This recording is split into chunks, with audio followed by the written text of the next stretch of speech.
Prologue. Prologue? We've Excuse you. Prologue. We're never going to prologue. Prologue. A black car drives up to park in front of a home in Somerville. The door opens, an older woman gets out, knocks on a door.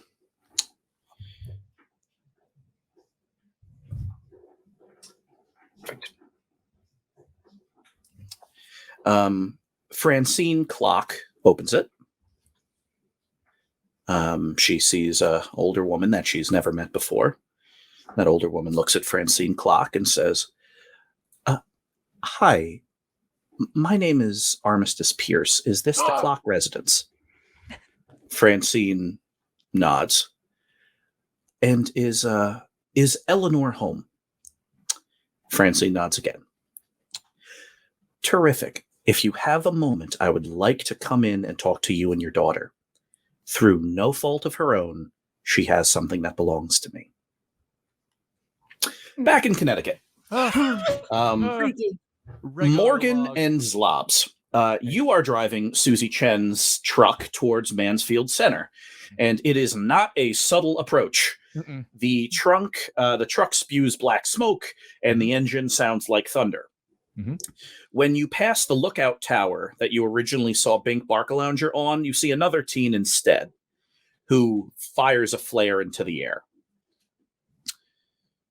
Do you continue on to Mansfield Center? Of course. Of course. Actually, hold on. Morgan, we should probably have a plan. Oh, the tactical guy wants a plan now, huh? Yeah, okay. I don't know. I just want to make sure we agree. I usually just barge right in. I feel like I'm getting more wise in my old age. Wow. I just want to say, like, I think diplomacy is probably the best route. And I'm just ready if things go bad. Prepare for booms. Oh, okay. Well, I'm prepared for anything as well in terms of talking, but if things go bad, then prepare for angry face. That's fair. Okay. I'm glad we're on the same page. Yeah, well, let's stop and talk. We'll stop? What? Oh, I mean, let's go talk to the person with the flare. Oh, okay. I pull up to the building that has the flare. Sure. So it's essentially a lookout tower, maybe 20 feet high. It was kind of a tower built on top of a larger ruin of a building. Yeah. And the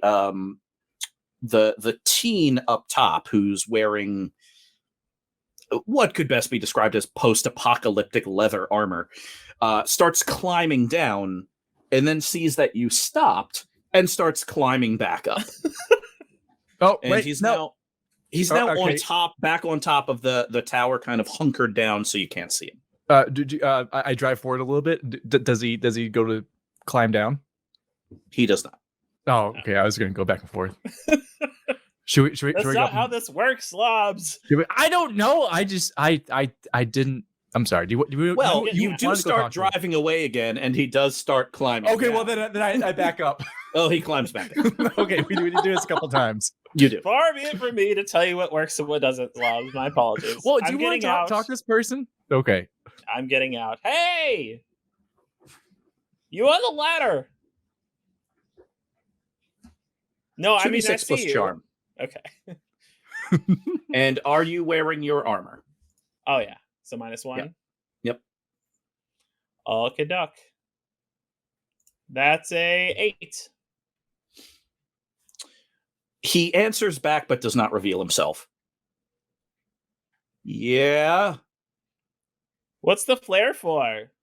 Is that for us? He shoots another flare. Is that a good flare? Is that a good flare? Same as the first one. Then why did you do it twice? I felt like I had to. Why did you have to shoot a flare?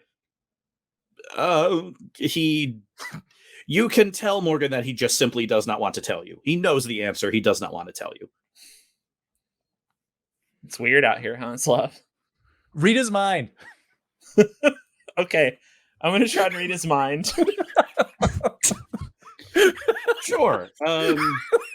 2d6 plus weird -4. Right. That's a 4. Yeah.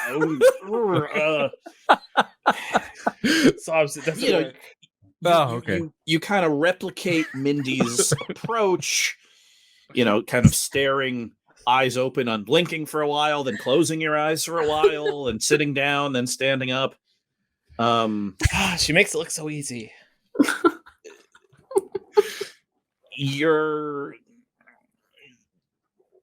You are aware that there is someone up there, but probably because he just shot a third flare. Oh my God. There's not beyond that, impenetrable. There's no getting anywhere with this guy. Ask him if he needs a ride. Excuse me, leather-clad boy. Do you need a ride? No, I'm all set. Okay, do you need a flare? You've been using them like crazy. I have more flares. Okay, I have one on my phone if you need it. Zlobs, are you ready to go? Yeah, I stopped for you. You wanted this. All right, let's go. I hop in the car. You start driving away, and he fires a fourth flare. Gosh. All right, 0 for 1. That was fine. So, are you proud of me? I didn't explode things. You know what? I'm really proud of you for not hucking a grenade up there. That was really nice. Goodness, did I want to. Buy bug snacks. I wanted to just throw a few up there. Really showing growth in your old age, Zlobs. Thank you. I'm really getting up there. They say wouldn't make it past 9. With my temperament, whatever that means. You get up to the lake. Specifically the strip mall in front of the lake, on top of which is this kind of ramshackle collection of huts and fortifications. And you drive into the parking lot where you were before. Mm-hmm. There's no one in the parking lot, though. Instead, you see eyes and guns, crossbows maybe, arrayed behind the ramshackle walls and improvised buildings on the roof. Mm-hmm. There is an old television on one of those rolling metal TV stands that you would see in class when, like, the teacher is absent and the substitute comes in and says you're going to watch a video. Mm-hmm. And it's just sitting in the middle of the parking lot. And Otis is on the screen. Oh, I know that guy. Oh, hey. Hey, Otis. Do you have the book? So, the thing about the book, Otis, my guy, is that it was really dangerous to have and impossible to get. So, kind of a fool's errand, don't you think? Very reasonable. We made an agreement. I would hold these 2 suits of your armor until such time as you bring me the book, then I will give them back. Mm. You know, you're right. I can't argue with that. We did make a deal. I can make an argument. What? Well, you used them. You used our suits. We weren't like holding. You were just manipulating our suits. So that in my mind, null and voids the deal. They were in our possession. I decided to use them as I saw fit. And they were going to be returned to you, clean and usable. But you used them against an ally of ours. Yeah, it's kind of a bad faith gesture, don't you think? Mm-hmm. Are negotiations breaking down yet? That seems close. Yeah. If you want to roll to try to convince Otis to try to out-negotiate this local warlord, you can. And we could see what happens. All right. But listen, there's nothing short of dice that will convince Otis to accept something. I'm gonna lean something approximating your argument. I'm gonna lean in conspiratorially into the TV monitor and look up at the camera above it. Mm-hmm. Otis, you and I both know I was never going to get that book. And you and I both know that I'm not leaving without this armor. So, what's it going to take? How many people are going to die? And how much danger are you going to put yourself in? Or what would you be willing to trade to avoid all that nonsense? The time for trading is done. The only thing that's stopping me from shooting you down in this parking lot is that I want to preserve the bullets. You have Morgan, 5 seconds to get in your car and drive away. Morgan, have negotiations broken down? Negotiations broken down, Zlobs. Great. I kick the machine into high gear, jump off the vehicle. The vehicle is covered in explosives, and I let the vehicle drive into the building. Okie dokie. Well, so yeah, things are going to get very explodey. Yeah, I said, am I wrong? No. All right, let's see what happens. This is definitely going to be a kick some butt roll, and here's why. There is here's who you're dealing with. You are dealing with a dozen armed and armored teenagers, and as well as Otis himself. So you're fighting kind of a giant mob of people. So you're about to do damage to the mob, assuming your intention is to take a bunch of them out of the fight. So if your intention is to take a bunch of them out of the fight, you're going to roll to kick some butt. If your intention is to do damage to the building, I would say that is act under pressure. My goal is to sow chaos. I don't want to hurt anyone. I just want to cause a huge explosion that just causes everyone to panic. All right. Act under pressure it is. 2d6 plus cool. Oh, 9. All right. So you describe what happens. So as negotiations are breaking down, I'm like, I have a plan, and I'm slowly arming each of the plastic explosives that are tied to the undercarriage of his vehicle. I slap it into the drive gear, but the problem is that it's very slow as it approaches. So you just have this truck that's just and there's like this one little explosive on the front, because once that like hits something, that's gonna cause a chain reaction. So I get off of it and just like going forward into the building. Got it. So here's how this is going to work on the partial success. The chaos is sown. And the way it's going to work is as such. The drawback of all of this is you are out of grenades. This was literally everything. That makes sense. However, the chaos has been sown such that for you and the rest of the party, you will get a +1 going forward on every roll you make until the situation changes. So that's grenade diplomacy, baby. So this giant war truck is kind of rolling and chunking and crunching slowly. It hits the grenades building. Are falling off of it before they even hit it. Just they are. And the second one of them has just like an impact plunger right on the front, slams into the boarded up front doors of the mall, and there's just a giant fireball. Zlobs, you were prepared, big smile on your face. Morgan, you were less prepared, but thankfully this car was moving slow enough that you were able to, kind of get into a crouch position, get your armored hands up, and this thing just explodes. And you feel, Zlobs, you feel the heat. Morgan, you don't. Your suit's hermetically sealed. Yeah, I'm definitely like on like a rampart, just like watching as like it blows back my hair, shrapnel falling off everywhere. Indeed. Hey, yeah. This is the second mall you've blown up. Oh wow! Way to bring that up. Ow! Ooh, low blow. Vicious. And so begins the gun and crossbow fire. Morgan, you're up. What do you want to do? Is the TV still around? Do you want it to be? Yeah. Yeah, so it was thrown towards you. You were kind of standing in front of it.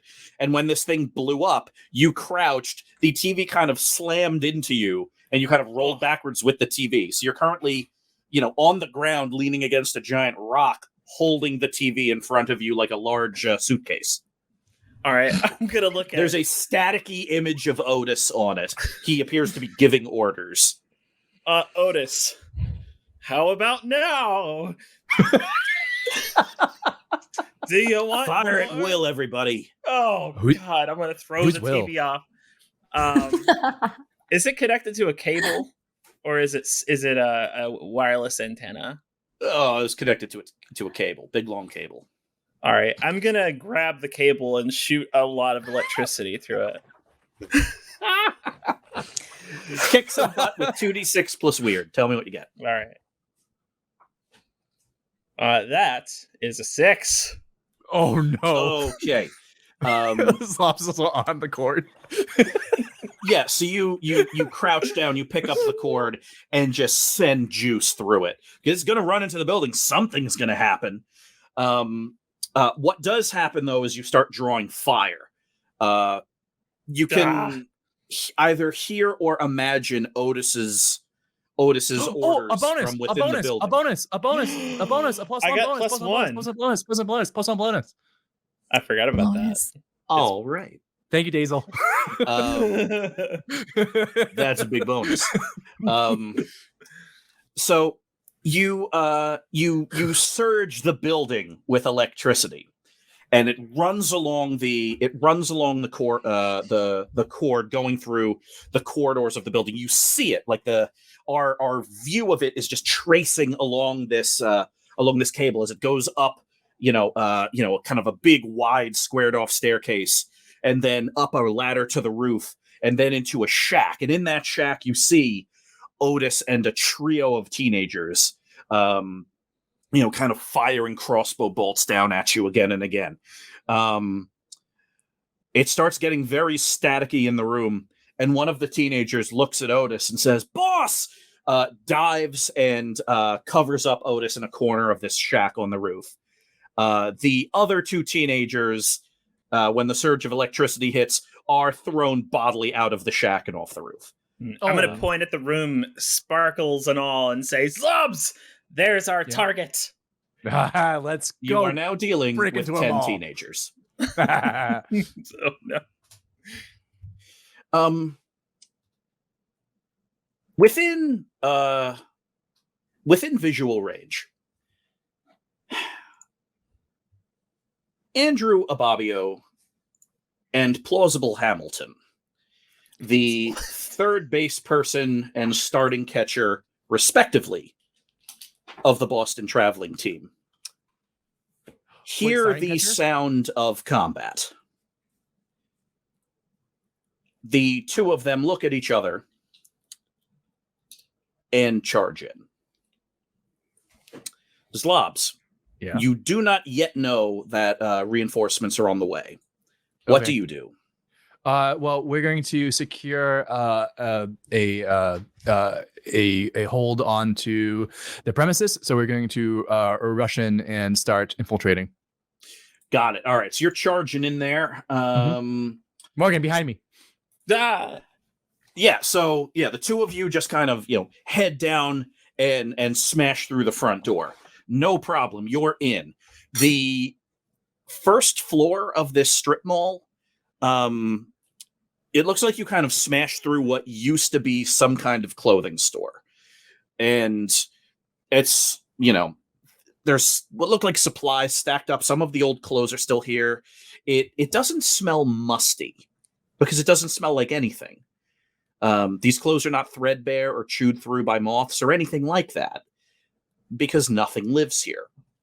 So it's just this weird gray time capsule.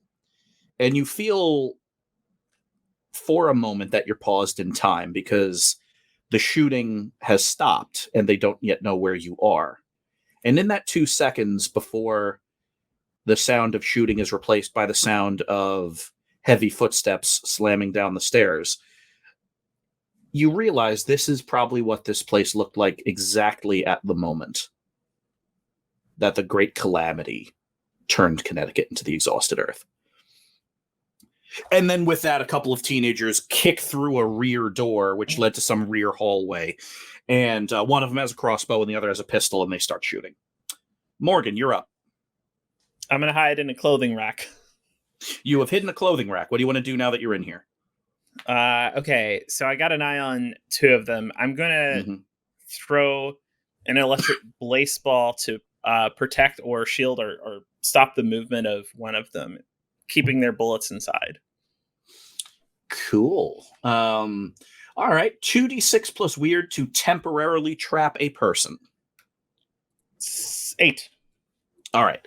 So you hurl the one with the crossbow or the one with the gun? Probably the one with the gun. Got it. So she squeezes off one shot with an old rusty-looking pistol. The armor soaks a bunch of the damage, but it still feels like you were kicked in the chest by a mule. So you take 1 harm after your armor. However, this person is now stuck in a bubble. She tries to follow up with a second shot, and the bullet kind of hits this dome of static electricity, spins around a few times, and then she just throws the gun down and is waiting for this thing to dissipate, and yet it does not. Zlobs, you're up. All right. So usually I'm known for my prowess on the Blaseball diamond playing Blaseball, but have you seen me in the alley playing bowling?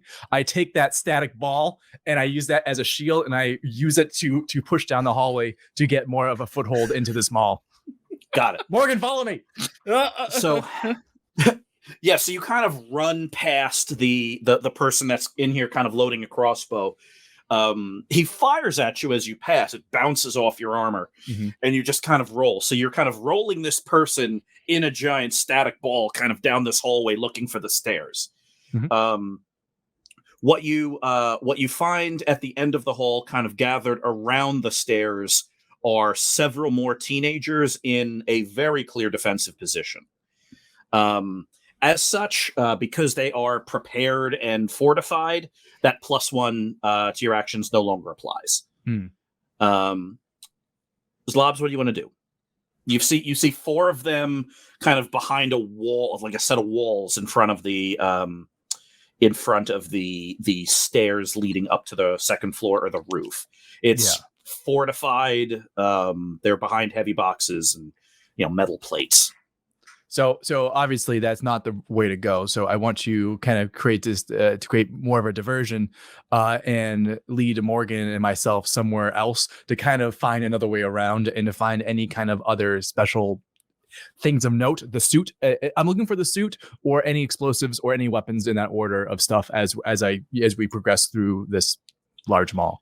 I imagine there's a bunch of like different like hallways and rooms and stuff. Yeah, it's a strip mall. So the sense you get, and I'll give you kind of this one for free, is it's a bunch of stores all with storefronts facing the parking lot. They're all connected by a rear hallway. And in that rear hallway is at least 1 flight of stairs up. There's probably another, and there may be things like bathrooms or other storerooms back here. So that's what you're looking for.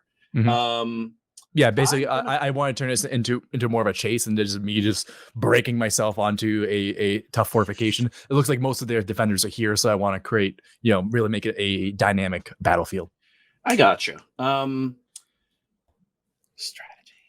Yeah, It is strategy. I'm a tactical genius. Yep. It's on my character sheet. Do you want to read a bad situation, or do you want to cause them to disperse to look for you? I'll read a bad situation. I'll read a bad situation. 2d6 plus cool, please. All right. And that is a 10. Oh, we darn. Nice work. I mean, I get +3. it's gonna happen. You can ask 3 of the following questions from what's the best situation. What's the best way in? The secondary staircase, which is behind you, only has 2 people guarding it, not 4. Okay. Great. Thank you. Other dangers we haven't noticed? Yeah, there's someone wearing your armor. Oh, how rude! And what's the most vulnerable to me? If you can get to him, Otis. All right, Morgan. Hmm? Do you see that back stairway for us? All right, that's Mhm. where we're going. We're charging in. And our goal is Otis. Otis? Okay. Once that pins fall, the rest of these pins fall as well.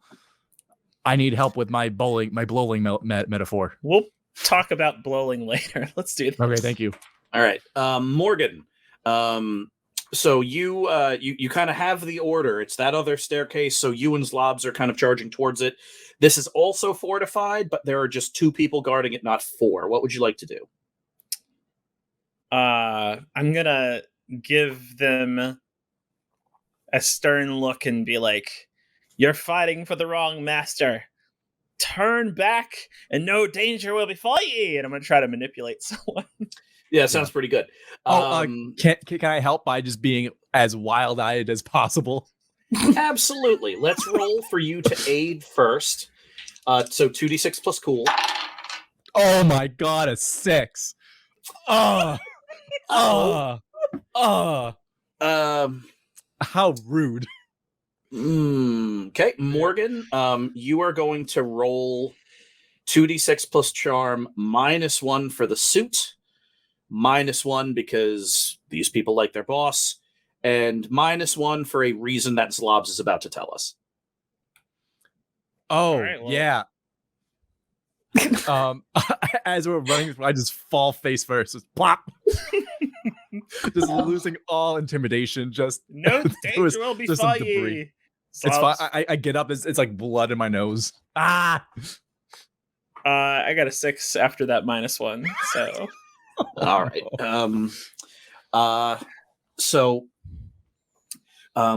One of them fires a crossbow bolt at you and it bounces off.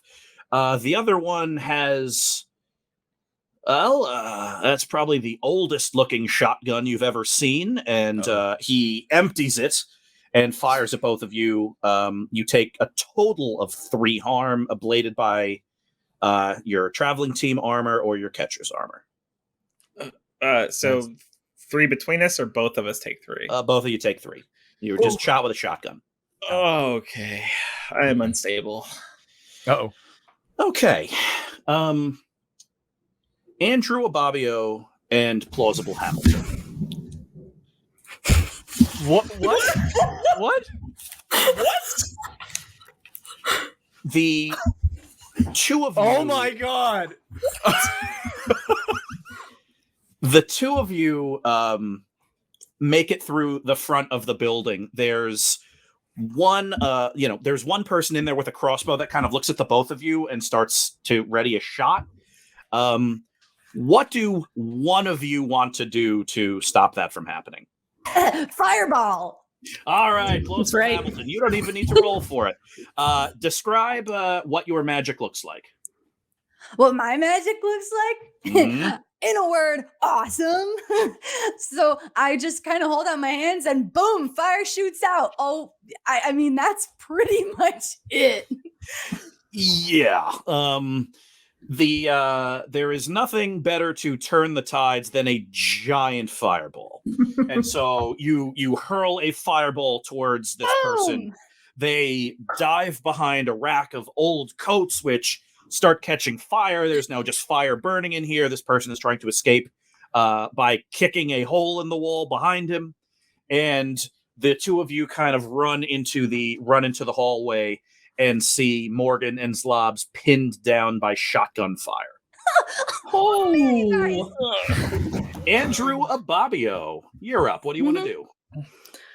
I kind of want to see what's coming. Yeah, I think I just want to know what's about to happen. 2d6 plus weird, please. What? What? Plus weird, that will be a 12. wow. Aha. Fabio. I love this guy. You Oh my god. you look 'Cause through I'm wearing my glasses. you look through, Andrew, the series of eventualities that would result in some number of you charging the shotgun emplacement or the other stairwell. Either one would result in one of you at least dying. Mm-mm. And so the thing that's going to happen is one of you, you're not sure who, is going to realize that this building is not as stable as it looks, and you might be able to go up through the ceiling instead of upstairs. Oh. Just got to make a hole. Ham, we got to make a hole. A hole? You We got to make a got hole. We it. got to go to the ceiling. Oh, wait, And then we got got to bring Zlobs and Morgan with us. A hole in the ceiling or a hole in the floor? Ceiling. It was ceiling. We got to go up. You got it. You got it, buddy. Kaboom! All right. Plausible Hamilton. Let's roll to kick some butt. 2d6 plus tough. That's right. Well, what if I'm using my magic? 2d6 plus weird. Yeah, that's the one. Yeah, yes, good, nice. Oh, 12. Oh, Okay. Yes. And Haley blasts a hole in the ceiling. Pow, pow, pow, pow, pow. Yep, you kind of point your hands up, and a relentless torrent of fireballs starts slamming into the structural beams of the building. With that, the number of teenagers actively defending are down to 7, and you have blown a hole in the ceiling. So, Zlobs and Morgan, you both get up and turn, and oh my goodness, you've got teammates. backup has reinforcements are here. arrived. What's up, y'all? Hi, what's up, Hamilton and Ababio? Was that not the most rad-tastic thing you've ever seen? Yeah, she's No, it's- rad. Isn't she rad? Morgan, I think I just had my first crush. Zlobs. Wow. Okay. We'll deal with that later. That was quick. So there is now a hole in the ceiling that you can climb to get up to the second floor. Slobs, yeah. what do you want to do? Hey, Plauz, can you just Yeah? explode me up there using fireballs?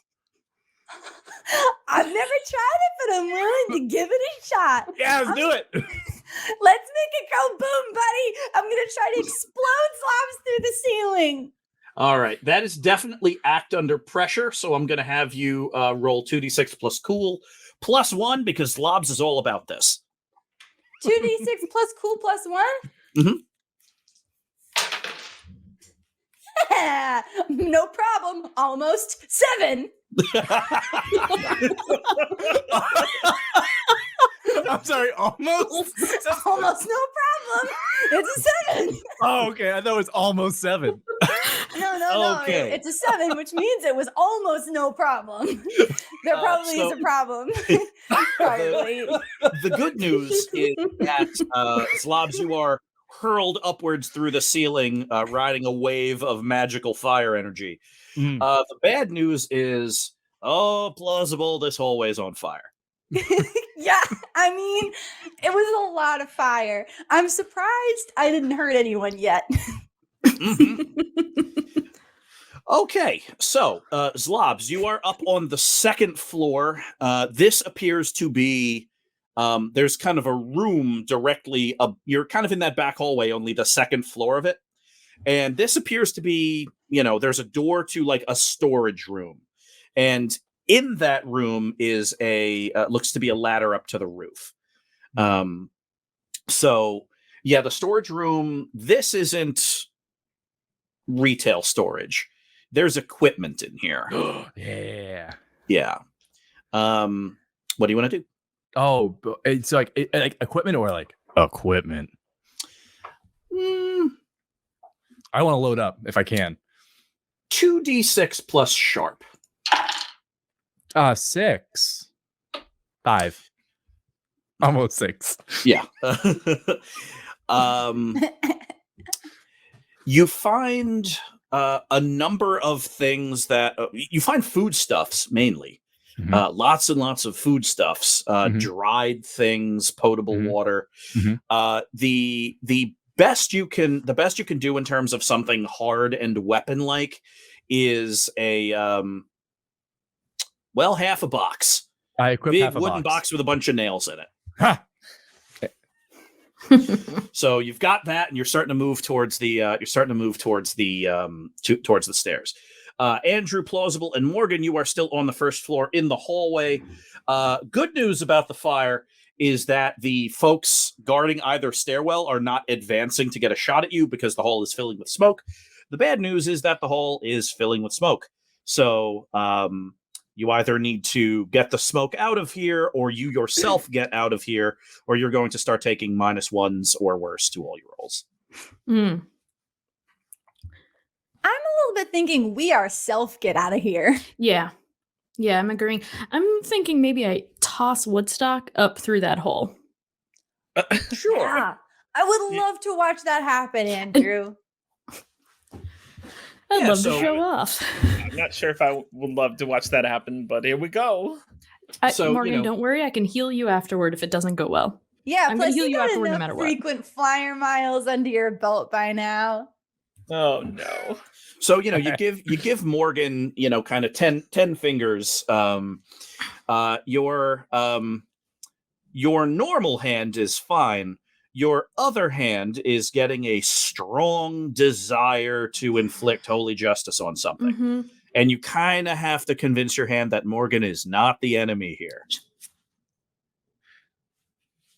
Yep. The worst that happens is you Bobbio? go a few up to the roof.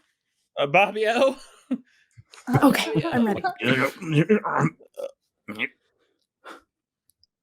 right, Okay, 1 2d6 foot plus- in. Let's have this be. Yeah, this is act under pressure. 2d6 plus cool.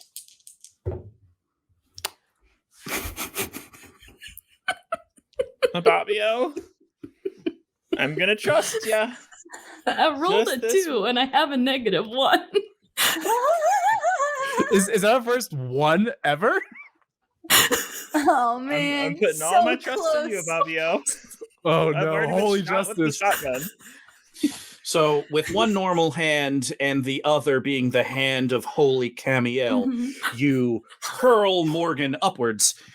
Morgan, you do indeed go flying up through the hole and flying through the ceiling above. You take 1 harm. Oh, and- Plaz.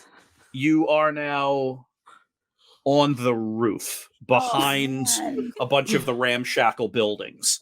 Not So it's gonna almost like you're lie, in an Andrew. alley, only it's above street level. You really Um, overshot that one, buddy. I did.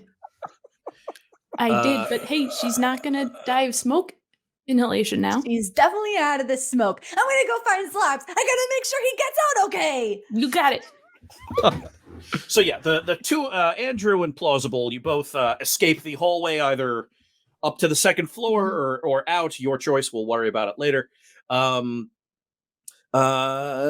Morgan, you are on the roof. You are lightly concussed, and everything hurts. But you're looking, and you see a bunch of kind of rear doors to all these shacks that were built up here. One of them opens, and a teenager comes out holding a pipe, a big length of pipe. All right, I'll hit it with electricity, make him drop it. That makes a lot of sense. 2d6 plus weird. 10. Finally. There's one less teenager. Yeah, you electrocute the pipe in his hands. He drops the pipe screaming and staring at his smoking hands and kind of runs off into another one of these shacks. Normally I'd feel bad, but I don't even care. No, he was going to try to hit you with that pipe. Zlobs, you are staring at the ladder. Are you climbing up? Do I have a sense of possibly where Otis would be? Like that's my goal. My goal is to get Otis. 2d6 plus read a bad situation. 2d6 plus cool. Oh, thank God. 12. Yeah, he's up this ladder. Okay. This would lead to the command shack in the middle because this is kind of in the middle of the building. Perfect. We're going in. I know there's going to be it's going to be painful going up there. I know it's probably well defended, but I'm going to brace myself and go hog him all the way in. Got it. Give me a 2d6 plus sharp. This is really just pure reaction time. 9. All right. Yeah, you kind of put this kind of wooden shield made of box above your head and kind of trundle up the stairs and as a Zlobs. And kind of throw the trapdoor open. And normally I was gonna say, can I throw up the bag of screams as I open the latch? This will expend your bag of screams. You know, but if you do, no further rolls are necessary to preserve your safety. Perfect. Yeah, I've been holding on to that bag of screens for a long time. Okay. You are now down one bag of screams. Let's look at this from the perspective of Otis. He's there in his chair. Mm-hmm. There is one of his trusted teenager guards with him, holding a crossbow, kind of scanning, and Otis asking, "What do you see? Anything?" "No, nothing, boss. They must be in the building." "All right, stay here. Keep me safe." And all of a sudden, the trapdoor swings open and then closes again. And Otis looks down and doesn't see anyone looking at us. "What is that?" And then there's just a trash bag kind of floating through the room, as if the wind caught it.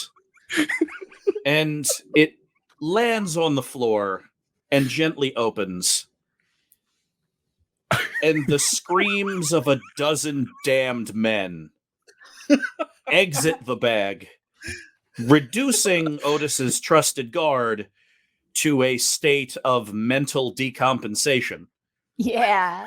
And Otis proceeds to leap on all fours out through the window, and he's now taking off across the roof. Zlobs, you follow the bag of screams that eventually escape through the walls in a way that is unsettling to a very large degree.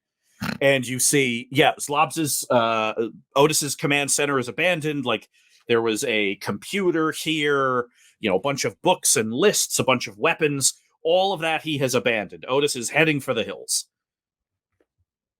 That's great. Right. Yes, it is. Who is going next? So I'm on the roof. Do I see that? Yeah, you do. You kind of scared slash burned the one teen that was up here, causing about to try to cause you some harm. And once you do that, you start looking. It's like, all right, well, where's Otis? And you start kind of going. You start opening doors, kicking down doors. And then all of a sudden, you hear the unmistakable sound of Zlobs' bag of screams. Oh, that way. And so you start running that way. You end up kind of putting a shoulder down into like the back of this ramshackle building. And as you do, you kind of look, Zlobs is there, big smile on his face. And yeah, you see Otis kind of making a beeline, running along the rooftop, looks like towards the edge of the building to leap into the unknown. Yeah. Okay. I'd like to throw a Blaseball to put him in a protection spell for his own good. For his own good. 2d6 plus weird, please. 10. Yay! And yeah, with that, Otis is leaping towards freedom, and you hurl a ball of static electricity that catches Otis, and instead of leaping off the roof, it kind of moves 2 feet off the roof, and then the static pulls him back and sticks him to a gutter. So now Otis is hanging suspended off a roof in a ball of painful static electricity, screaming not so much in pain as pure disgust. Whoa. Whew. With that, a number of a number of the teens all kind of run out of the building. Like a couple of them start shouting to each other. One of them has seen this happen. And the fight is more or less lost. So they all start kind of running out into the parking lot. All of you, eventually all of you get up to the roof, and you see, the following. Kind of attached to the edge of the building is Otis in kind of a giant static sticky prison, as well as half a dozen teens, including one wearing your suit, kind of standing in the parking lot, holding guns and crossbows, looking at all of you and looking at Otis. Oh my gosh, what a cute gopher. It's very cute. Yeah. Right, Claus. He took Zlobs' away jersey on a bad faith deal. Are you kidding me? Oh. Wait a second. Did you take my friend's traveling team jersey? Because those are official business. Those are limited use to official personnel, buddy. Mm-hmm. It I has want the to name on it. grab a It pipe. has his name on it. I'm gonna light something on fire. This For fist sure. needs to On do fire? something. I was gonna break it with my fist and just say, "This will be you if you don't give us back that This jersey." This is pure holy intimidation. Your hand is thrilled. So yeah, you you kind of rend a metal pipe in half, and in your mind, casually throw it into one of the buildings or one of the ramshackle shacks up here. But the hand of Camiel did not casually throw it. You essentially threw a pipe so hard it blew up a shack. And Otis kind of looks at that and looks at all of you and looks at the folks on the ground. I would like to discuss terms. Yeah. Just give the jersey, gopher. Done. And he looks down at the cool teen wearing it, and the cool teen takes off his backpack and then kind of the helmet and takes the whole thing off and kind of leaves it in a pile. And the cool teen then puts on his backpack, looks at all of them. You can stay here, come with me. And then the other teens look at him. We'll come with you, big city. And the teen nods, and they walk off. Wait, Otis. I don't want to leave you empty-handed. I get my phone out and say, 1 flare, please. You then get a text message. You are now out of flares. Yeah. Here you go, Otis. A deal's a deal. He looks through his static prison at the flare lying on the ground, and then he looks at all of you and closes his eyes.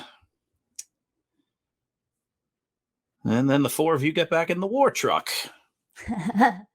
Whoa, Zlobs, how'd you lose your jersey, man? I'm gonna punch him playfully in the arm, but it's a little too hard. Some sparks fly. Oh, sorry. Yeah, he definitely falls off. The war truck that exploded. That thing's destroyed. Oh yes, Oh, that's that right. thing's- That is a flaming Many heap. pieces. Yeah. Yeah, so you're hoofing it overland. And the I'm definitely I scooped up Morgan. Morgan, you are badly hurt. While Zlobs carries her, I'm just going to use some of my they call it's my jar of healing paste. We think it's safe. It's probably safe. Slather it all over her. It smells terrible, Ababio. Yeah, this is something else. Morgan, you heal 2 harm. Oh, I feel better, but Yeah, it's Some people vomit. I'm very impressed. it's like petroleum jelly, but like pulpy. Mm. And It only smells slightly worse than Zlobs does right now. Ugh. Hey, yeah, I think it smells like a roast. It smells like a holiday roast, which it shouldn't, because you don't think there's meat in this. And yeah, it's just like kind of in the joints of your suit now, and you are legitimately feeling a little less like you're about to die. But ooh, that's you're gonna have to hose this out. Yeah, so you all start heading back. Zlobs, presumably you put your suit on, and at this point, kind of inbound crackles over the comms, and apparently Susie Chen had kind of filled inbound in on everything, and so inbound's kind of getting status reports from everybody and updating and saying, the Sunflowers have a lead on this. And so everybody's going to convene outside of the Sigmund mine, but probably not until the equivalent of tomorrow. All of you, or the four of you, make it to the outskirts of the Sigmund mine. And Plausible and Andrew, the two of you start setting up a kind of a defensive perimeter so that when the rest of the team gets here, you'll have a forward operating base. And Morgan and Zlobs, the two of you sneak in. All right. Thanks, Andrew. Thanks, Plaz. Thanks, folks. You got it. Good luck in there. And yeah, you sneak back into the storage locker that Susie, Darby, and Mindy were in. And remarkably, they have not been spotted, nor had you been spotted on the way back in. And so we are pretty remarkable. They catch you up. The three of them have been talking quite a bit about various and sundry topics. And now that you're here, you're kind of folded in, and you just need to wait for Lou Sigmund to give you give you the note that the coast is clear. Perfect. Mindy. Yeah? I think I had my first crush. Oh, really? It's so weird. I know. You have a crush, Zlobs? I think so. Yeah. Applause. Oh. Let me see. Okay. I replay the thought in my mind. Wow, she is very reckless. Right? That she is. Did you get the jersey back? Yeah. Nice. Good. Can't believe we made it back so fast. Now you won't be kicked out of Little League. Wait, what? I said now you won't be kicked out of Little League. I was going to get kicked out of Little League? That was the consequence, yeah. Why didn't anyone tell me? No one told me. Zlobs, it was in your... Did you sign your permission slip for the traveling team? Yeah. Did you read the permission slip for the traveling team? You know the answer to that. Okay. Wow. Well, I got kicked out of all political... That's a little too much. That's a little too far. I think everything's okay. It's a little harsh. I think that's a little harsh. I'm just saying it's a little harsh. Everything's okay because you got it back. I did. Thank you. Thank you. Thank you, Morgan. Thank you, Andrew. Thank you to Plaz. Thank you to Otis for being very helpful. Helpful? Oh, what's the... He was helpful? No, not helpful. I don't know. What's the word when you're like accommodating? That's the one. Good.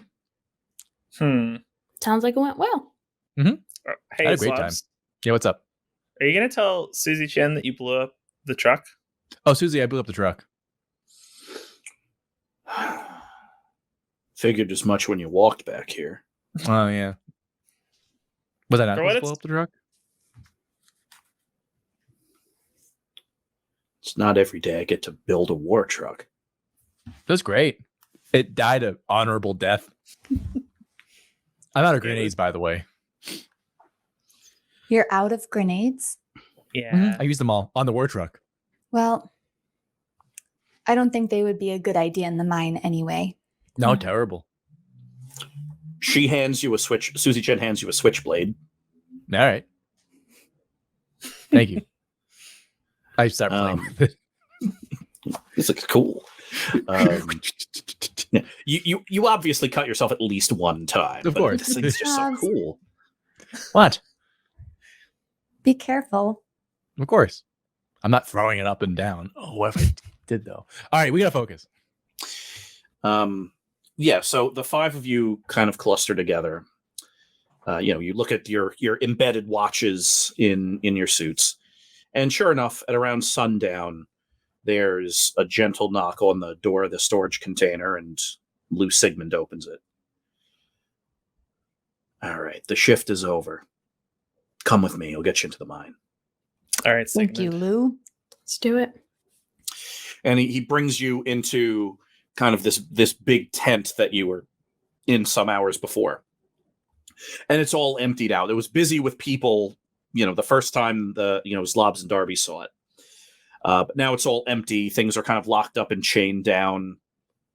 You hear the sound of, music played through a radio or an old tape or something coming from a building nearby. You assume that's one of the barracks.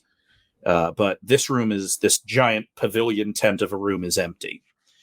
And at the top of this kind of giant hole 10 feet across is a, metal basket big enough for 2 adults or 5 Little Leaguers.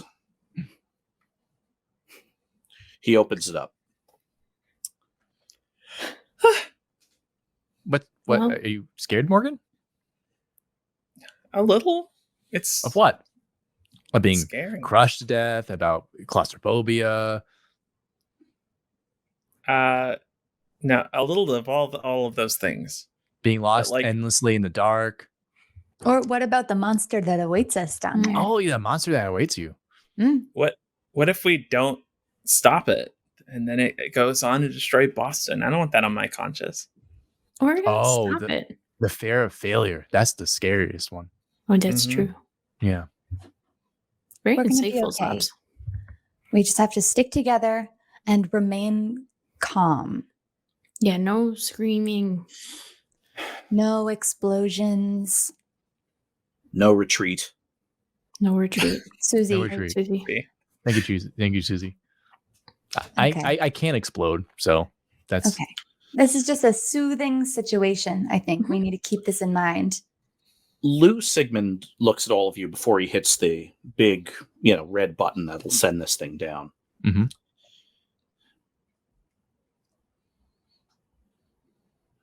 It was nobody's intention to wake that thing up, just so you know. At least it We know won't that. mine. We know, Lou. Yep. Thank you all for believing that I saw it. thanks for Thanks helping for us. trusting. Yeah. People can't lie to me. And he hits the button, and you descend into the dark.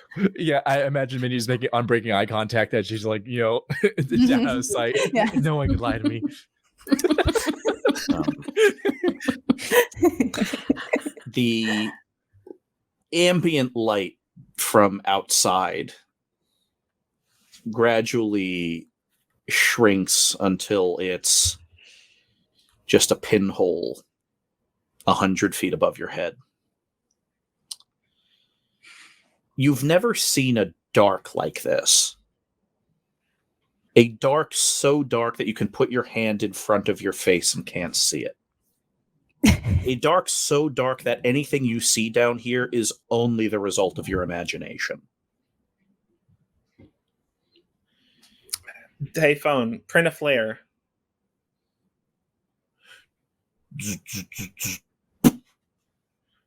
It's You get a 0 text. out of 0. You are now out of printing material. Oh no! You have service do you down have here?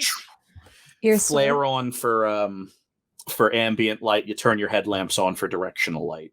Mhm. And you move forward and you can definitely see what's gone on here. You drop down into kind of an underground opening. This looks actually, when you were heading down, maybe 70 to 100 feet down, when you got about 20 feet down, you passed through a room, what looked like a bomb shelter or some underground bunker or something, that looked cleared out. And then the drilling kept going through the floor, and now you're well below it. And it stopped when the drilling stopped where you are now, which is when this thing opened up into some kind of underground cave. The walls are smooth. None of you are necessarily like earth scientists. You're not sure what would cause giant underground caverns to form.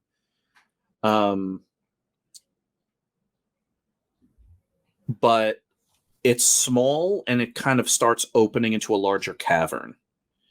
And you look and you walk across this cavern, and you see moisture on the walls, and you hear dripping. And then, sure enough, there's another hole, man-made, drilled into the far wall. And what you see is a second cavern. This one is far larger. And there was a nest in it. A nest the size of a swimming pool. Whoa. What's it made out of?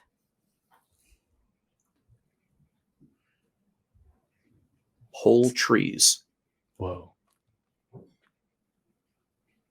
Is there anything in the nest? 2d6 plus sharp. Oh, 7. You climb in, and it's full of all sorts of things. A lot of what looks to be maybe like organic material that has since rotted. And you think about that for a second. Nothing rots here, but underground it does. So there was some kind of organic or natural material that was rotted away. And you kind of sift through it a little bit. You're kind of looking for something interesting.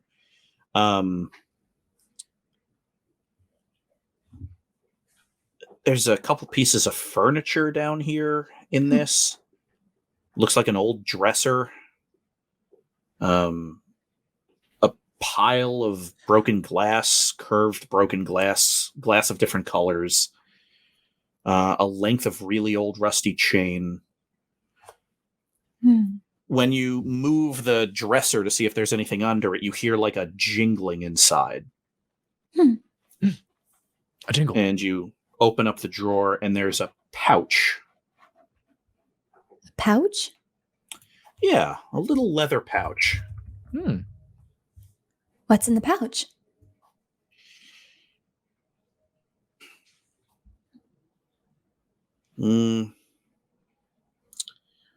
About 100 pounds sterling.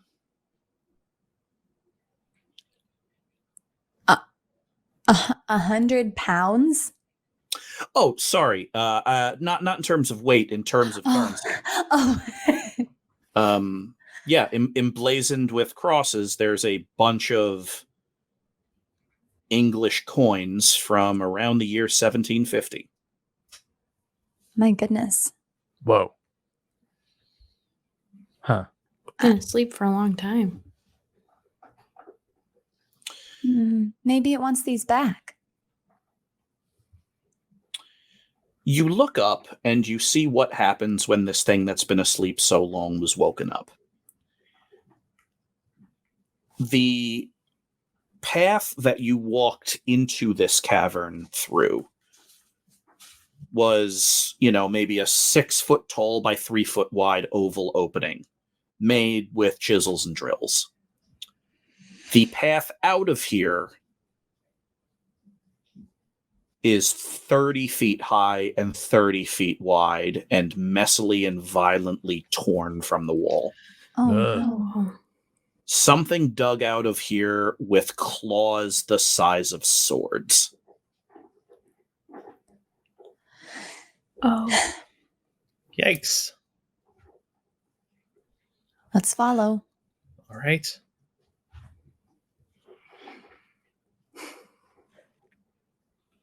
The darkness down here is intermingled with fear, which makes the light a lot less powerful. The flare runs out, so you're just using the headlamps now. But because you're looking ahead into what might as well be infinite darkness, they don't really do much. Some of you instinctually walk towards one of the walls so that you're at least able to see something. You are constantly walking through rubble.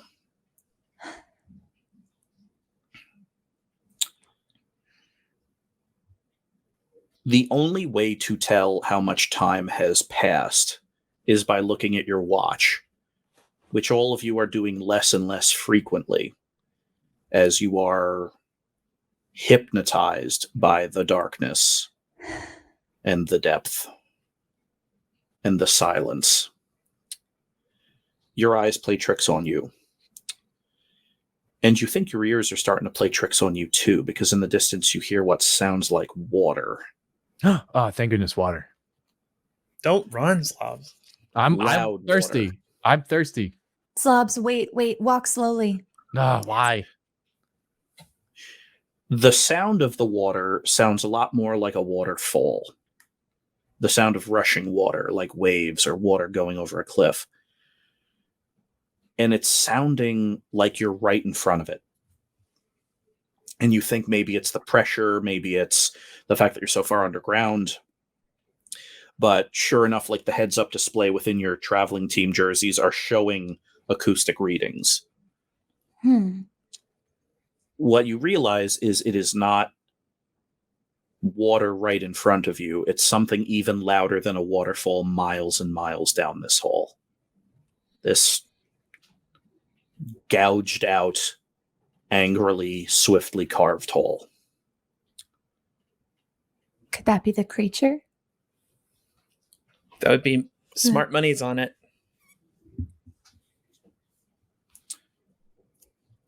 All right. Everybody, weapons away. And I store my switchblade. approach cautiously. Time passes. And the sound is, at this point, so loud that the hermetically sealed helmets of your suit start compensating. Good. By deliberately trying to suppress the noise with kind of counter wavelengths.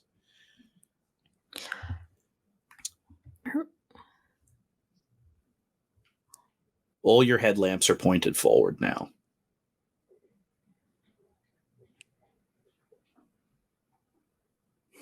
You see movement. We see movement. Stop. I see something. Yeah, I see something too. Yeah.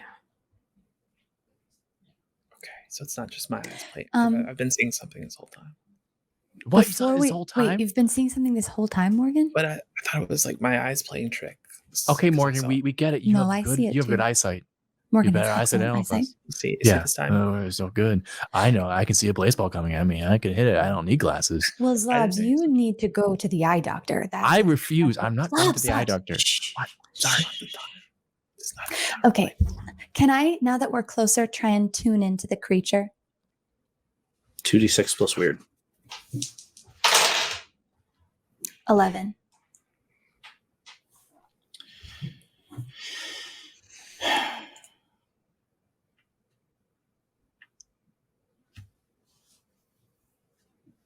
Because you rolled that high, you were able to stiffen up your mind so that you weren't overwhelmed by its emotion. This is a large mind, an old consciousness, and it is experiencing fear it has not felt in 1,000 years. and it has been feeling it for days. Hmm. You can ask 3 questions from the tune-in list.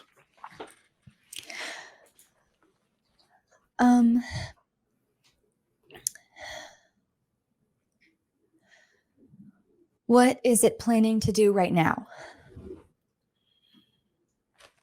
It's planning on digging in this direction until it no longer feels that there is poison above its head. Oh, no. Who does it regard as the biggest threat?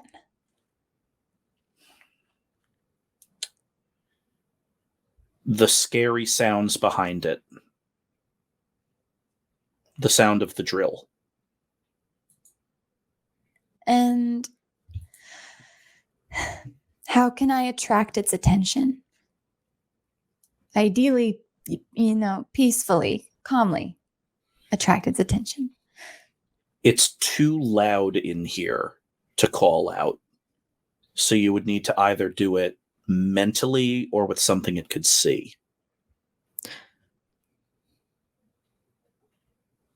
Okay, I'll try mentally.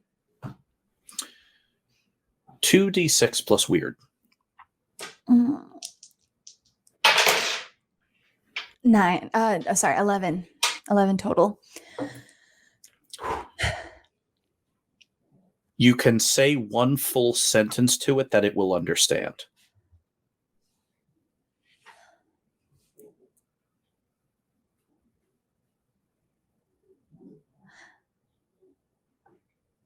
Hello, we are here to help and we mean you no harm. It suddenly gets very quiet in here.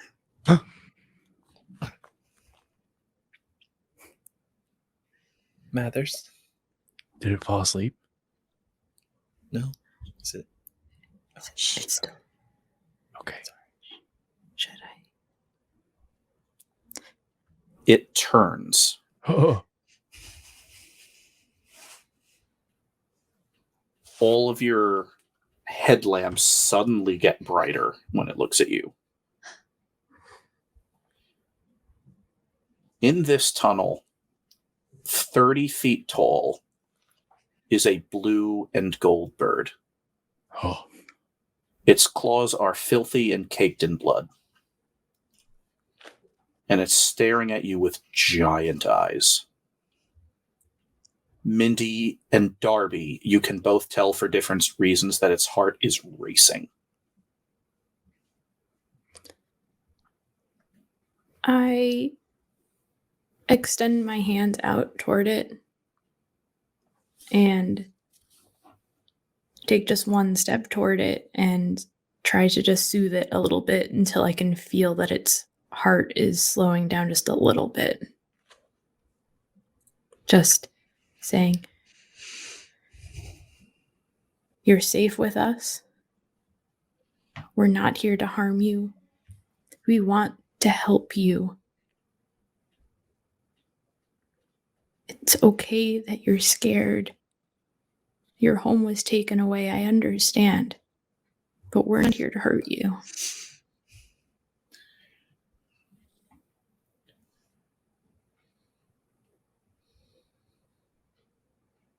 You know that it knows you're an angel.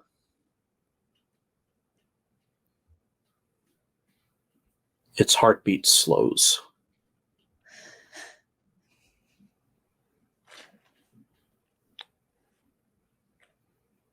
It gets low and looks at you.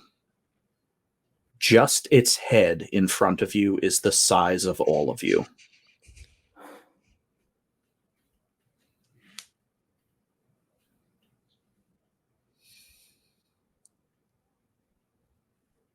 It blinks when you pet its beak.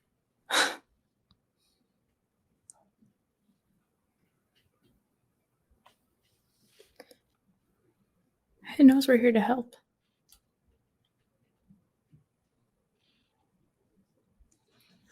How do we help? Maybe we can find it a new home.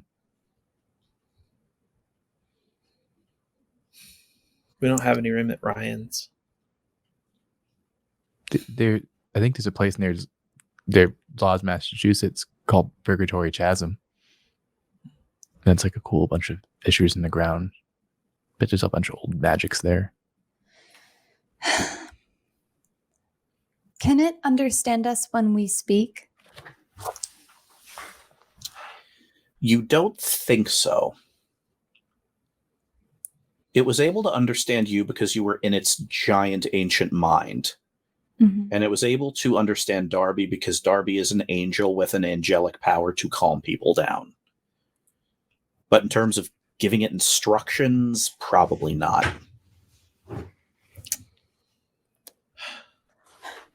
The problem is no matter if we try to help it find a home anywhere that's not underground, it can't come up until we're out of Connecticut.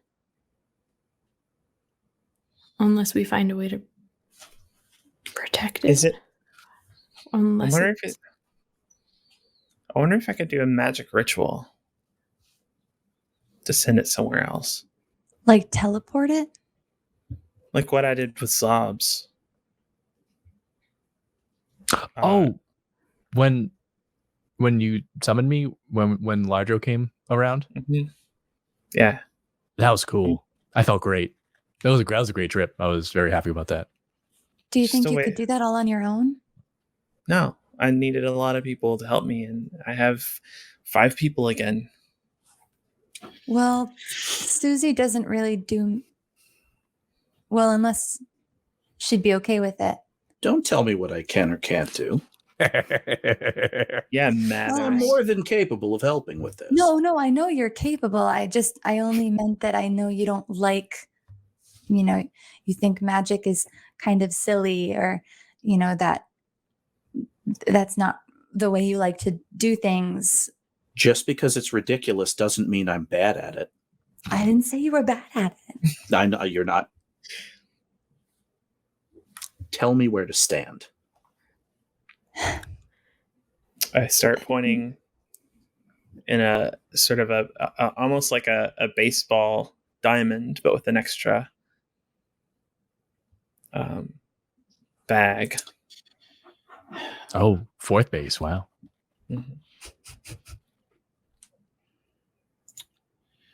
The ritual.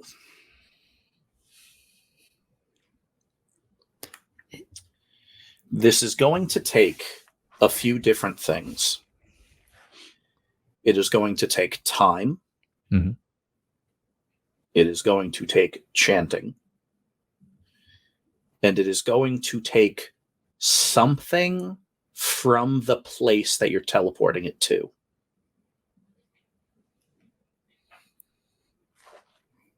Whatever that thing is will be destroyed. Something from the place. I really wish I had my wing way right now. Yeah. Oh, that old chestnut. Does anybody have a something from the Purgatory Chasm? No, I don't. Mm-mm. I got a glass jar with a foot in its eye. I got Nick Winkler's equipment from a different timeline. I have a really cool blue and pink sparkle pen that Eleanor gave me. I have something. Oh, what? Oh, okay. I have a brasswood bow from the forest of Imlan. It's not Zlobs, Massachusetts, but it's a very well protected forest. I think no drills. I have my no drills, no mechanical equipment of any kind, and a very fierce protector. We could send the bird there. Morgan, do you think we could send it all the way, to another universe? I'm not sure. I've never done that before. But, I guess it might be worth a try. Hold on. Maybe it would help if the bird could visualize where it's going, would that make the connection stronger?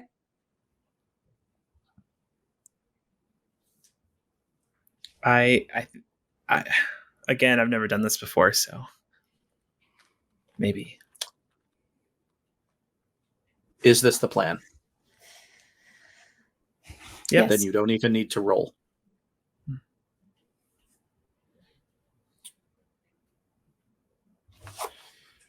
There is a poem by Isaac McClellan. I would like to read it for you.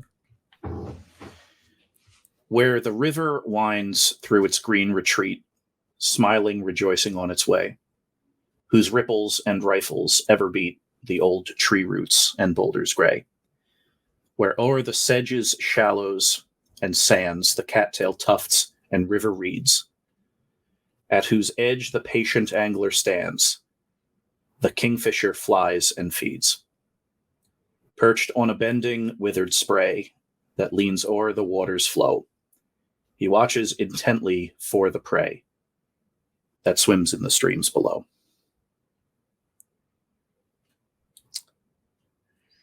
Vil, the protector of the forest of Imlan, looks up into the sky on an impossibly beautiful day and sees the great kingfisher overhead.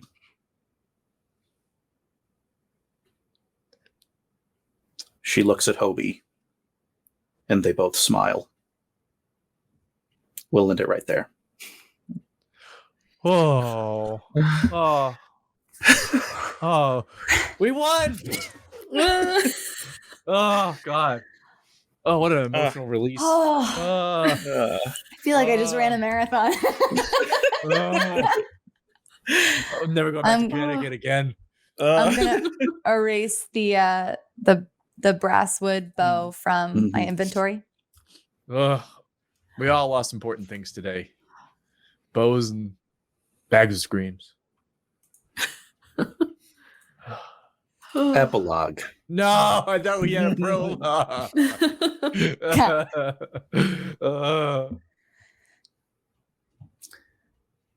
There is a prison. It does not have a name, nor does it appear on any map. Oh no, what?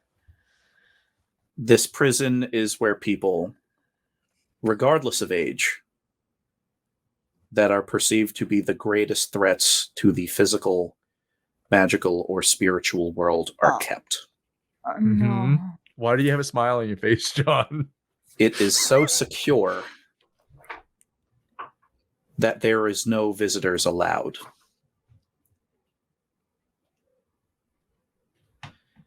That said, when one of these prisoners needs to see a visitor, they are transported to another building far away. Fauner Bachman knows that faraway building well. She meets with her lawyers there, her business partners. Just because she's in jail doesn't mean that her empire stops after all.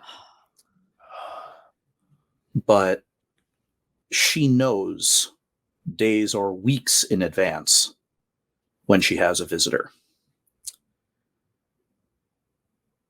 So it's very surprising that on a day that she did not expect anyone at all, one of the masked guards walked up to her sealed and rune-covered cell and knocks on it and says, "Bachman, visitor." She tries to hide the surprise. She follows the guard out through the deliberately labyrinthian tunnels of this unnamed prison, out into an underground garage where a heavily armored bus waits. The door swings open. There is no driver. It's all automated. She walks onto the bus and sits down. There's a girl on this bus, 11 years old maybe. She doesn't know who this person is. She's never seen her, but a prison bus on the way to the visitor center is not the place to make friends. As she sits in her seat, the ankle shackles automatically lock. And it starts driving out of the underground garage through a series of underground utility tunnels. Strobe lights within the bus start flashing, lulling both Fauner Bachman and this random child into a state of near hypnosis. They do it, Bachman surmises, to prevent people going to the visitors building from knowing how far away it is from the prison or in what direction it is. Sometime later, minutes, hours, who even knows, Fauner Bachman wakes up as the bus lurches to a stop outside of an aggressively nondescript building, surrounded by tall fences and turreted machine guns, in the middle of an empty dirt field.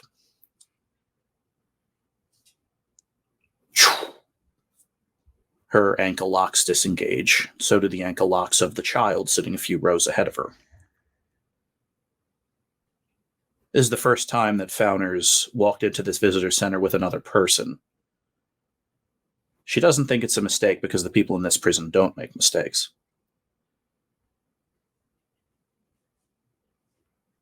But she and this child walk through the narrow front door into the visitor's room. No windows, a couple of lights in the ceiling, table, a few chairs.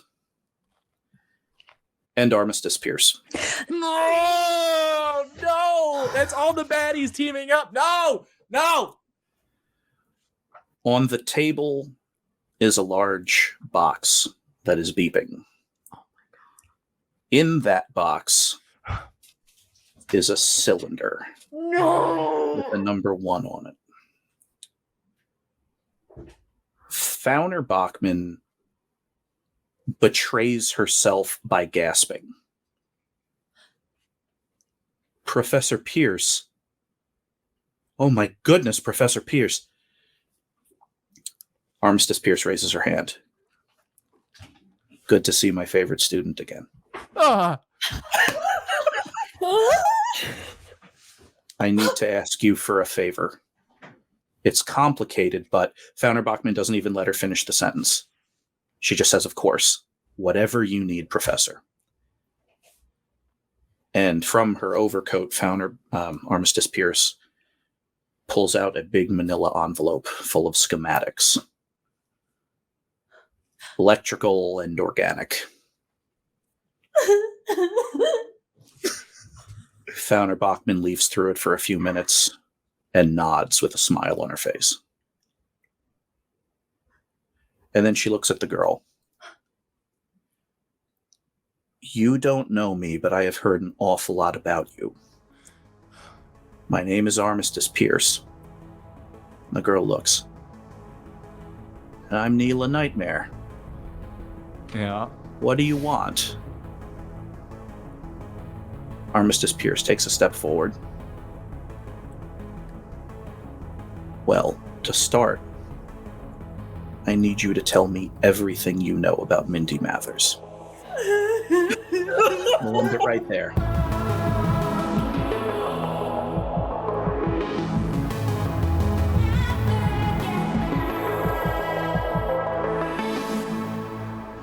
Mindy, you gotta swear. Oh shit!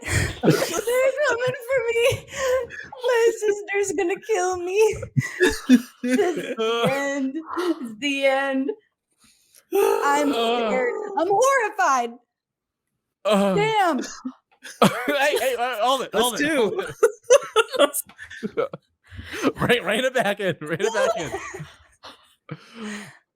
Oh my god.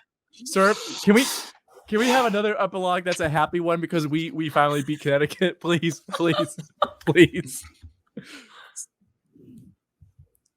Epilogue 2. Thank Yay. God. Thank God. Oh God. The Big Petunia, Oh yeah. about to take off from the fortified airfield in the walled city of Hartford. Coach Xylophone looks at all of you. Everyone's dirty, lightly injured, coming back with either less equipment or in some cases a lot more equipment than they started the mission with.